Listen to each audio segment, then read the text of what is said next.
আসসালামু আলাইকুম গজারিয়া গ্রামবাসী তথা যারা গজারিয়া ইউনিয়নবাসী। আমরা বর্তমানে আমি গজারিয়া মধ্যপাড়া থেকে আপনাদেরকে যে বিষয়টা জানাবো সেটা হচ্ছে আমাদের ইন্টারনেট সম্পর্কে। আমরা যেই ওয়াইফাইগুলো ইউজ করতেছি সেই ওয়াইফাইয়ের বর্তমান যে অবস্থা সেই অবস্থা সম্পর্কে আপনাদেরকে জানাবো। এখন আপনারা দেখতেছেন আমার এখানে কিন্তু ইন্টারনেট আছে।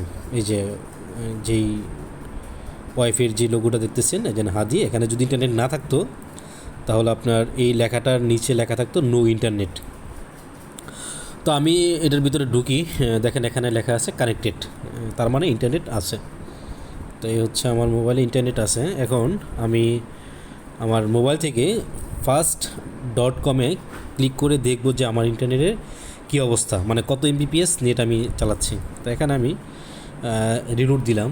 তো দেখেন এই যে আপনার রিলোড হয়েছে। তো রিলোড হওয়ার পরবর্তীতে দেখেন এটা কিন্তু একটু লড়ে নাই, কী জন্য এটা।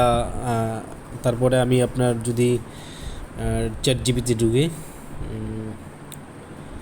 দেখেন এখানে ঢুকতেছে, কিন্তু আমি যখন ইন্টারনেটটা দেখব যে আমার কত স্পিডে আমার ইন্টারনেটটা চলতেছে, হ্যাঁ, কিন্তু ওইটা আসতেছে না।